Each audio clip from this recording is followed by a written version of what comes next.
কি মন খারাপ? আচ্ছা কখনো কি শুনছো এই পারভেজ ভাইয়ের ভিডিও দেখার পরেও কারো মন খারাপ আছে? আচ্ছা যাই হোক, এই ভিডিওটা শেষ পর্যন্ত দেখো।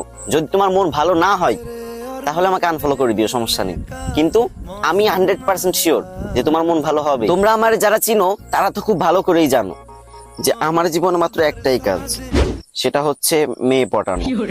মানে যেটা দেখি ভাই সেটারই ভালো লাগে, এইটার থেকে ওইটা সুন্দর, ওইটার থেকে এটা সুন্দর। তো কালকে হঠাৎ করে দেখলাম ফেসবুকে একটা মেয়ে আমার ফ্রেন্ড লিস্টে সেই স্টোরি দিছে, উফ অসাধারণ। আমি তো ভাই সাথে সাথে অনেকগুলো লাভ রেট মেরে দিলাম। তারপরে মেসেজ দিতে গেলাম, তো ভাবলাম সবাই তো হাই হ্যালো কেমন আছেন এগুলো মেসেজ দেই, তো আমি এগুলো দিব না। আমি প্রথমেই বললাম, আচ্ছা এই ফাজিল মেয়ে, হ্যাঁ তুমি কি আমার বাঁচতে দিবা না নাকি? তখন মেয়েটা কনফিউজড হয়ে বলল, আমি আবার কি করলাম? তখন আমি বললাম, কি করো নাই মানে? তোমার প্রেমের পুকুরে আমার ডুবিয়ে মারতেছো।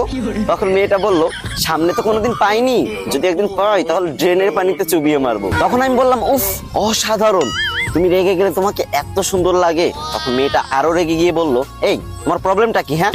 তখন আমি বললাম, তুমি বুঝো না যে আমি তোমাকে ভালোবাসি, আর আমার ভিতর কি কমতি আছে বলো আমাকে। তখন আমার ক্রাশ বলল, না না তোমার ভিতর কোনো প্রবলেম নেই, কিন্তু তোমাদের মতো ছেলেরা মেয়েদের যেভাবে পটানোর চেষ্টা করে এভাবে কখনো মেয়ে পটানো যায় না। মেয়েদের কিভাবে পটাতে হয় জানো?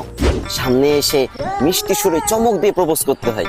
তখন আমি বললাম, ওমা কি বলো, চমক দিয়ে প্রপোজ করলে তুমি প্রপোজ অ্যাকসেপ্ট করে নিবা? তখন আমার ক্রাশ বলল, অবশ্যই, তুমি দেখতে শুনতে সুন্দর, হ্যান্ডসাম, আবার সবাই এক নামে চিনে, টিকটক সেলিব্রিটি পারভেজ ভাই। তোমার মতো ছেলেকে তো মেনে নিয়ে যায়। আমি তো ভাই কি বলবো, খুশিতে কোনোদিন তো কোনো মেয়ে পাত্তা দেয় না, প্রথম একটা মেয়ে পাত্তা দিছে, আমি তো খুশিতে নাচানাচি শুরু করে দিছি। তারপর এক দৌড় দিয়ে দোকানে চলে গেছি। আর এটাই ভাবতেছি যে বর্তমান মেয়েদের চাহিদা কতটা নিচ, কতটা খারাপ। গোলাপ ফুল দিয়ে কত সুন্দর করে প্রপোজ করতাম না, তাতে তাদের হবে না, এখন চমক দিয়ে প্রপোজ করতে হবে। তো তখন আর গোলাপ ফুলের দোকানে গেলাম না, মুদিখানার দোকানে গিয়ে মামাকে বললাম, মামা এক বোতল বড় চমক দাও তো। আর আমি সেটা নিয়ে ক্রাশের সামনে গেলাম, আর তারপর তাকে হাঁটু গিরে প্রপোজ করলাম, I love you, I love you so much crush. ওমা তাজ্জব ব্যাপার, তখন দেখি ও রেগে মেগে ফায়ার। ও কি করলো, ও আমার হাতে সেই চমকের বোতল না, চমকের বোতল হাত দিয়ে টিপ দিল, মানে আমার হাত থেকে নিতে চাচ্ছিল আর কি। টিপ যখন দিছে তখন হচ্ছে চমকের যত চমক আছে সব তার মুখে গিয়ে পড়লো।